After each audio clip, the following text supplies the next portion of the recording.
aujourd'hui, nous sommes cuisine à le coq au vent. Hello and welcome to the second episode of our cooking podcast. Today we're gonna cook an authentic French dish called le coq au vent. Let's dive in. So now I'm gonna talk. I want you to know who we're gonna have. Today we're gonna have Lucas, and so as usual, Tatay. He's gonna be our editor. And also our new co-host, Julio. Hi. So how do you feel about the job, and how was it after your birthday? I want to go back to music. Sorry. Because we're doing it together.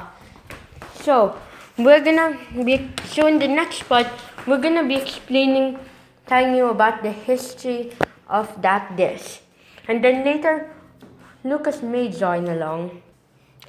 Alright, according to history, various legends trace Le Coq au Vent to ancient Gaul and Julius Caesar, but the recipe wasn't documented until the early 20th century. It is generally accepted that it existed as a rustic dish long before that. A somewhat similar recipe, Poulet au Vent Blanc, appeared in 1864 cookbook. Julia Child included coq au vent in her 1961 cookbook, Mastering the Art of French Cuisine. Ooh la la. And she prepared it twice on the PBS Cooking Show The French Chef. This exposure helped to increase the visibility and popularity of the dish in the United States, and coq au vent was seen as one of Child's signature dish. Magnificent. Now, Lucas will provide us the history of France. Over to you, Lucas. Okay, so France is a country on the western bloc of Europe. It's originally from the ancestry of the Neanderthals. France was also home to multiple people until they were invaded by the Romans. The territories were spread out, but until the Roman Empire fell, France was now known as the Kingdom of the Franks, which was also East Francia and West Francia. West Francia is the France we know today. Home to multiple countries, France grew and grew. And then, since the foundation of the New World happened, France was also part of the colonization of America. France also lost multiple wars to the UK. The French Revolution was one of the most greatest revolutions that turned the tides of history. Now, the French Revolution started due to the corruption of the nobility of the two high classes of the government of France, such as the King Louis XVI and Marie Antoinette. Now, because of their corruption, the people revolted, causing the death of the monarchy and the start of a new war, the Napoleonic Wars. Napoleon, who wasn't actually short, started a war against Europe, causing revolutions to happen to the spread of democratic influence. Because of Napoleon's war, a new system was invented, the metric system. First two world wars, France started losing a lot and developed in French warfare. After the first two world wars, France became a permanent member of the Security Council in the United Nations. A permanent security member in the United Nations cannot be removed and can choose, and is part of removing members and part of the bigger things in the United Nations. France has lost most of its territories. France became industrializing itself with a really high economy, placing in one of the top 10s. France also contributed to the European Union and it's one of the most powerful countries in this world to date, owning nuclear submarines. Basically, that's it. That's mostly an entire history of France. So, as you were wondering, how do you make this delicious French cuisine? Let's see what we have to do. You need 2 tablespoons of extra virgin olive oil, bake 6 slices of bacon diced, 8 ounces mushrooms, 6 small white onions cut in half a quarter depending upon size, 2 to 3 cloves of garlic mashed, 2 carrots peeled and rough cut, 1/2 bottle of full-bodied red wine, 2 tablespoons tomato paste, 8 ounces chicken stocks or chicken bouillon, because we use that, unsalted butter, 1 spring thyme, 1 spring rosemary, sea salt and black pepper to taste, 4 large skin on bone and chicken thighs. Now, what you have to do first is to add chicken to a 1-gallon Ziploc bag, pour in 1 cup red wine and seal bag, press out air, let stand while you prepare the remaining ingredients overnight for the best results. What it's saying is that you have to prepare it overnight by marinating the chicken with wine. Now preheat the oven to 350 in a large Dutch oven or rondeau. Cook bacon over medium heat, stirring and reducing heat as necessary to prevent scorching until browned and fat rendered about 10 minutes. Remove from heat and use a salted spoon.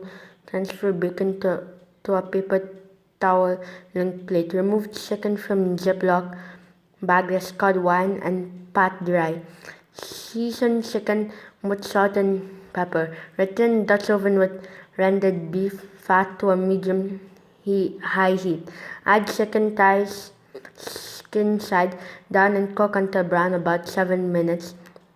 Turn and brown the other about 5 minutes. Don't move the chicken around while cooking. Allow it to sear in place.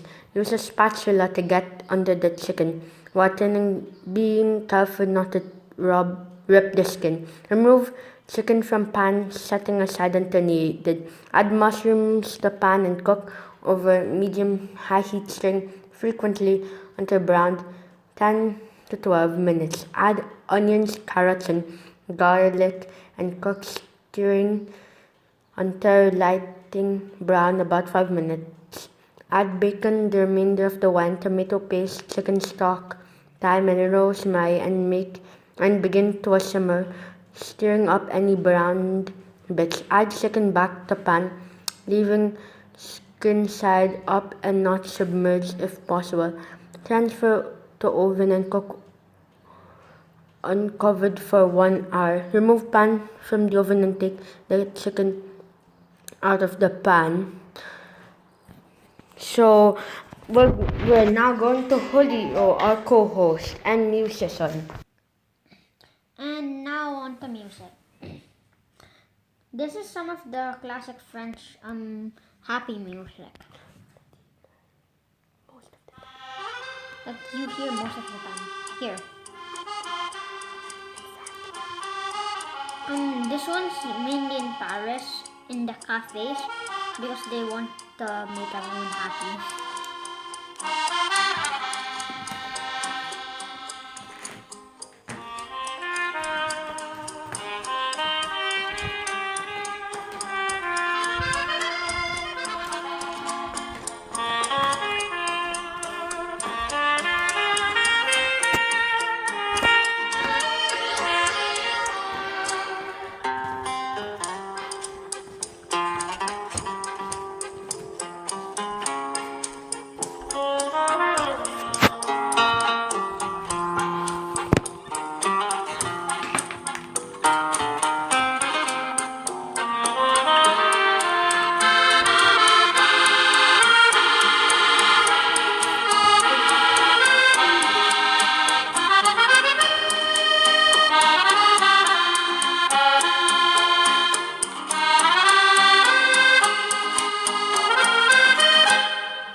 And now we are gonna now we want to say thank you to our new co-host Julio. So, how do you feel about still doing music and being the co-host? I feel fine. Okay, so now we're gonna do the final touches. So what you have to do is add 2 tablespoons of unsalted butter that has been rolled in flour, getting as much flour into the butter as possible. This is called a beurre monnier, and with thickening sauce. Mix the beurre monnier in well and allow it to simmer over medium heat. The final step, return the chicken to the pot, spooning sauce on top, garnish with remaining spring of thyme or rosemary, serve with potatoes, pasta, rice. It's whatever you choose. So we're gonna see you in the end. So this is the end. I hope you enjoyed our time learning about the history of France, and hopefully I think you have something to pass your time out in COVID-19. Learning about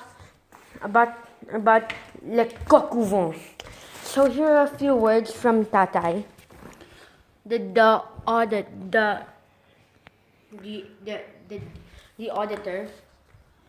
Hi, I hope you enjoyed our podcast. Till next time, Sante. And here's some words from our new co-host, Julio. What do you have to say for this? I like it. Thank you for listening to our podcast. Be sure to watch another video of this podcast.